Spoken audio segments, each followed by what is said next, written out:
आज हम एक ऐसे ट्रेडिंग कॉन्सेप्ट के बारे में जानने वाले हैं जिसे अगर आप सीख जाते हैं तो आपकी ट्रेडिंग स्टाइल हमेशा हमेशा के लिए बदल जाएगा, जिसे मल्टी टाइम फ्रेम एनालिसिस कहा जाता है।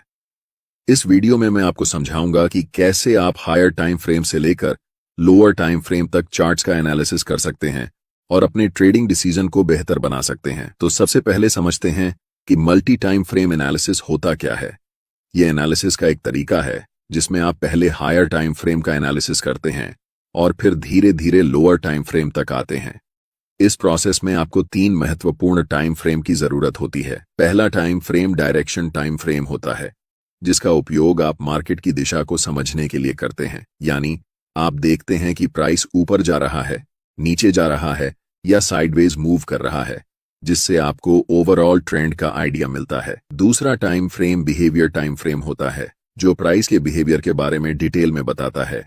यानी प्राइस का मोमेंटम कैसा है, मार्केट स्ट्रक्चर ब्रेक हो रहा है या नहीं, वीक रिजेक्शंस या डोजी कैंडलस्टिक्स दिख रहे हैं या नहीं, और मार्केट रिट्रेस कर रहा है या नहीं।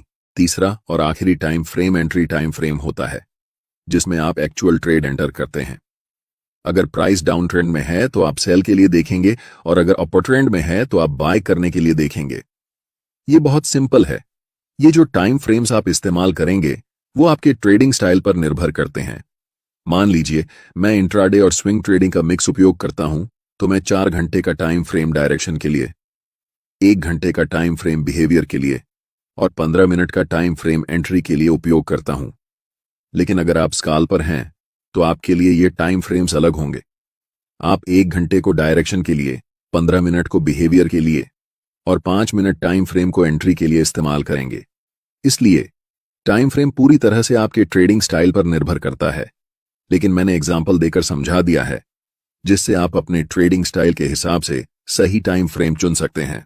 मल्टी टाइम फ्रेम एनालिसिस को शुरू करते हैं, जिसमें हम सबसे पहले 4 घंटे के टाइम फ्रेम को चुनेंगे ताकि हमें पता चल सके कि मार्केट इस समय किस दिशा में है। 4 घंटे का टाइम फ्रेम चुनने का सबसे बड़ा कारण यह है कि यह हमें मार्केट का पूरा स्ट्रक्चर बता देता है कि अभी मार्केट किस दिशा में है। अगर हम 15 मिनट का चार्ट इस्तेमाल करते तो हमें स्पष्ट दिशा का पता नहीं चलता, क्योंकि प्राइस ऊपर नीचे कर रही होती है। इसलिए दिशा को समझने के लिए हमेशा बड़े टाइम फ्रेम पर जाना बेहतर रहता है। आप में से ज्यादातर लोग इस चार्ट को देखकर कंफ्यूज हो सकते हैं कि यहां प्राइस क्या कर रही है और हमें कैसे ट्रेड लेना चाहिए, बाय करना है या सेल करना है, या फिर अभी ट्रेड नहीं करना है। लेकिन यह गलत तरीका है चार्ट्स को देखने का, क्योंकि हम एक इंट्राडे या स्विंग ट्रेडर हैं। हमें बहुत पुराने चार्ट्स को नहीं देखना चाहिए। हमें यह ऑब्जर्व करना है कि हाल के समय में मार्केट की प्राइस कैसे बिहेव कर रही है। अगर हम ऐसा करने लगें तो हमारे चार्ट्स पर बहुत सारे सपोर्ट और रेजिस्टेंस लाइंस बन जाएंगी, जिससे आपका चार्ट बहुत जटिल हो जाएगा और आप ट्रेडिंग डिसीजन नहीं ले पाएंगे। सोचिए, अगर आपके चार्ट्स पर इतनी सारी लाइंस हों तो आप कैसे समझेंगे कि इस समय प्राइस क्या कर रही है। 4 घंटे के टाइम फ्रेम में हमारा चार्ट बिल्कुल स्ट्रॉन्ग अपर ट्रेंड में दिखाई दे रहा है और इस समय प्राइस कंसोलिडेशन कर रही है। इस कंसोलिडेशन जोन का सबसे पहले हम हाई मार्क करेंगे और फिर कंसोलिडेशन जोन का लो मार्क करेंगे। चार्ट्स पर इन दोनों लाइंस को बनाकर हम वेट करेंगे। सबसे पहले हम मार्केट को डिसाइड करने देंगे कि उसे किस दिशा में जाना है। इस समय मार्केट दोनों तरफ जा सकती है, या तो अपना ट्रेंड कंटिन्यू कर सकती है या फिर यहां से रिवर्स डाउन कर सकती है। अगर मैं इस समय लाइव ट्रेड में होता तो मैं पहले 4 घंटे के टाइम फ्रेम में कैंडलस्टिक को इन दोनों लाइंस के बाहर क्लोज होने का इंतजार करता। तभी हम डिसाइड करते कि हमें बाय करना है या सेल। अगले कुछ कैंडल्स में प्राइस लोअर लो के नीचे कैंडल क्लोज करती है। ऐसे समय में ज्यादातर नए ट्रेडर्स सेल पोजीशन में एंटर करते हैं। मैं चाहता हूं कि आप ध्यान से देखें कि इसके बाद प्राइस क्या करती है। अगले ही कैंडल में एक बड़ी ग्रीन बुलिश कैंडल बनती है। अब जो मैं आपको बताने वाला हूं उसे ध्यान से सुनें, क्योंकि ये चीज आपकी ट्रेडिंग स्टाइल को हमेशा के लिए बदल सकती है। मैं आपको एक सीक्रेट टिप दे रहा हूं, बिल्कुल फ्री में। अभी चार्ट्स 4 घंटे के टाइम फ्रेम में हैं और हम देख सकते हैं कि ये एक स्ट्रॉन्ग अप ट्रेंड है। लेकिन जैसे ही हम चार्ट्स को 1 घंटे के टाइम फ्रेम में बदलते हैं तो हमें दिखता है कि प्राइस धीरे धीरे नीचे की तरफ जा रही है। और जब हम 1 घंटे के टाइम फ्रेम को 15 मिनट के टाइम फ्रेम में बदलते हैं तब हमें चार्ट्स पर एक स्ट्रॉन्ग डाउन ट्रेंड दिखता है। ये बात आपको कंफ्यूज कर सकती है कि 4 घंटे के टाइम फ्रेम पर प्राइस अप ट्रेंड दिखा रही है, लेकिन 1 घंटे और 15 मिनट के टाइम फ्रेम में प्राइस डाउन ट्रेंड शो कर रही है। ऐसा क्यों हो रहा है, इसे समझिए। जब प्राइस 4 घंटे के टाइम फ्रेम में थी तो लास्ट कुछ कैंडल्स में प्राइस रिट्रेसमेंट या पुलबैक ले रही थी। इसी पुलबैक को छोटे टाइम फ्रेम में देखने पर यह हमें डाउन ट्रेंड जैसा दिखाई देता है। एक बात हमेशा याद रखें, हायर टाइम फ्रेम हमेशा छोटे टाइम फ्रेम के ट्रेंड से ज्यादा मजबूत होता है। इस सिचुएशन में 4 घंटे का टाइम फ्रेम 3 घंटे के टाइम फ्रेम से और 15 मिनट के टाइम फ्रेम से भी ज्यादा स्ट्रांग होगा, और 1 घंटे का टाइम फ्रेम 15 मिनट के टाइम फ्रेम से स्ट्रॉन्गर होगा। इसीलिए हम ट्रेड भी उसी डायरेक्शन में लेंगे जिसमें बड़े टाइम फ्रेम का ट्रेंड चल रहा हो। चूंकि 4 घंटे के टाइम फ्रेम का ट्रेंड अप ट्रेंड है, इसलिए हम बाय पोजीशन बनाने वाले हैं। अभी चार्ट्स 15 मिनट के टाइम फ्रेम में हैं और इस चार्ट्स में हमें तुरंत बाय ट्रेड में एंट्री नहीं करनी है, क्योंकि प्राइस का मोमेंटम अभी भी डाउन साइड की तरफ ही है। पहले हम वेट करेंगे कि प्राइस 15 मिनट के टाइम फ्रेम में बियरिश से बुलिश ट्रेंड में शिफ्ट हो जाए, तभी हम बाय पोजीशन में एंट्री करेंगे। अभी तक प्राइस हमें कोई सिग्नल नहीं दे रही है कि वह बुलिश होने वाली है, इसलिए हम अभी भी इंतजार करेंगे। प्राइस इस लेवल को रीटेस्ट करने आती है, लेकिन पूरी तरह से ब्रेक नहीं कर पाती और फिर से नीचे चली जाती है। ऐसा दोबारा होता है, जिससे हमें पता चलता है कि अभी प्राइस साइडवेज हो चुकी है। इस समय बाय पोजीशन में एंट्री करने के लिए यह जरूरी है कि प्राइस इस लेवल के ऊपर क्लोज होकर अप ट्रेंड का स्ट्रक्चर बनाए। अगर हम प्राइस को 1 घंटे के टाइम फ्रेम में बदलते हैं तो हम देख सकते हैं कि अभी तक हमें कोई भी बुलिश सिग्नल चार्ट्स पर नहीं मिल रहा है जिससे हम बाय डिसीजन बना सकें। अगले कुछ कैंडल्स में प्राइस लास्ट स्विंग लो तक आती है और उस पर्टिकुलर लेवल से एक स्ट्रॉन्ग रिजेक्शन लेकर ऊपर की तरफ बढ़ जाती है, जिससे एक बिग ग्रीन बुलिश कैंडल बनती है। प्राइस ने ट्रेंड लाइन को ब्रेक कर दिया है, लेकिन हमें 1 घंटे के टाइम फ्रेम पर ट्रेड एंट्री नहीं करनी है, इसलिए हम अपने चार्ट्स को 15 मिनट के टाइम फ्रेम में बदल रहे हैं। अब हम कह सकते हैं कि मोमेंटम डाउन ट्रेंड से अप ट्रेंड में शिफ्ट हो चुका है और इस समय 15 मिनट के टाइम फ्रेम में मोमेंटम अप है, 1 घंटे के टाइम फ्रेम में मोमेंटम अप है और आखिरकार 4 घंटे के टाइम फ्रेम में भी मोमेंटम अप है। जब इन तीनों टाइम फ्रेम में मोमेंटम एक ही दिशा में होता है, तब समझो कि आपका सेटअप बनकर तैयार हो चुका है और यह किसी जादू से कम नहीं है। हमेशा याद रखें, कभी भी जल्दबाजी में ट्रेड नहीं करना चाहिए। हमें तब तक इंतजार करना चाहिए जब तक तीनों टाइम फ्रेम में प्राइस एक ही दिशा में न हो जाए।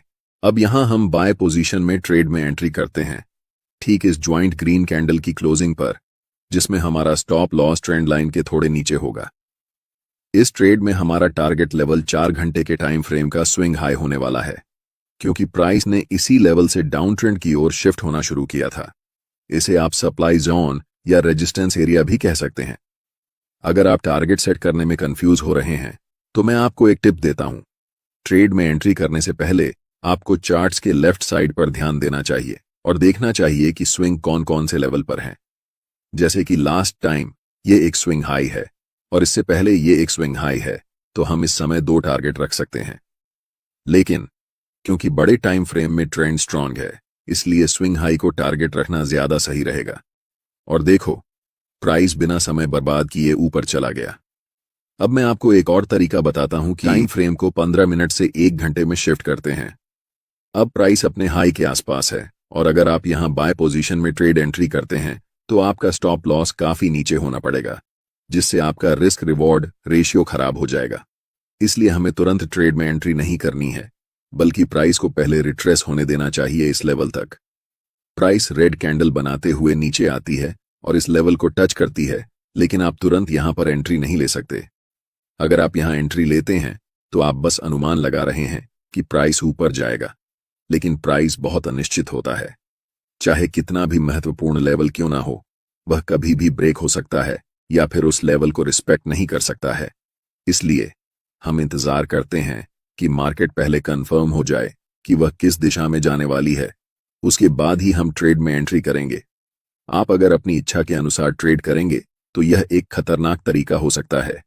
कभी भी मार्केट में सरवाइव नहीं कर सकते हैं, चाहे आपके पास कितना भी कैपिटल क्यों ना हो। अधिकतम 1 सप्ताह लगेगा और आपका कैपिटल डूब जाएगा। इसलिए हमेशा कंफर्मेशन का वेट करना चाहिए। अब प्राइस को 15 मिनट के टाइम फ्रेम पर शिफ्ट करते हैं। अगर आप देख रहे हैं कि प्राइस अभी भी डाउन ट्रेंड में है तो हमें कुछ नहीं करना चाहिए। जब तक हमें इस लेवल के ऊपर एक स्ट्रॉन्ग ग्रीन कैंडल के साथ प्राइस क्लोज नहीं कर जाती तब तक इंतजार करना जरूरी है। एक बार फिर प्राइस प्रीवियस स्विंग लो को ब्रेक करती है और अगले कुछ कैंडल में एक स्ट्रॉन्ग ग्रीन कैंडल बनाते हुए ऊपर की तरफ जाती है और इस लेवल के ऊपर स्ट्रांगली क्लोज हो जाती है। यहां पर एक कारण है कि प्राइस इसी पार्टिकुलर लेवल से रिवर्स क्यों हुआ।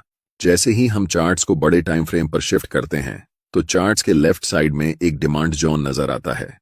हम यहां सप्लाई और डिमांड जोन कैसे ड्रॉ करते हैं इस पर चर्चा नहीं करेंगे क्योंकि मैंने इस टॉपिक पर पहले ही एक डिटेल वीडियो बना दिया है। आप चैनल पर जाकर वह वीडियो देख सकते हैं। मैं चाहता हूं कि आप इस स्थिति को ध्यान से देखें और इसे उस वीडियो से लिंक कर पाएं जो मैंने पहले बनाया है। अब हमारे पास 3 कंफर्मेशन है। फर्स्ट, 15 मिनट के टाइम फ्रेम में ट्रेंड अप है। सेकंड, 1 घंटे के टाइम फ्रेम में ट्रेंड अप है। और थर्ड, 4 घंटे के टाइम फ्रेम में भी प्राइस अप है।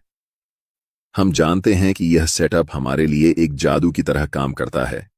इस कैंडल की क्लोजिंग पर हम बाय ट्रेड में एंट्री करेंगे जिसमें हमारा स्टॉप लॉस कैंडल के लो के पास होगा और take profit next swing high पर होगा।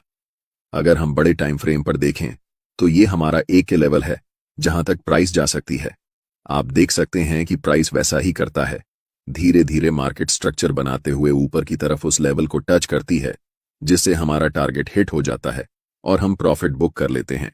यह ट्रेडिंग स्ट्रेटेजी मेरे लिए सबसे अच्छा काम करती है क्योंकि मैं एक इंट्राडे के साथ साथ स्विंग ट्रेडर भी हूं। लेकिन जब आप इस स्ट्रेटेजी को उपयोग में लाएंगे तो अपने ट्रेडिंग स्टाइल के अनुसार टाइम फ्रेम को चेंज कर सकते हैं।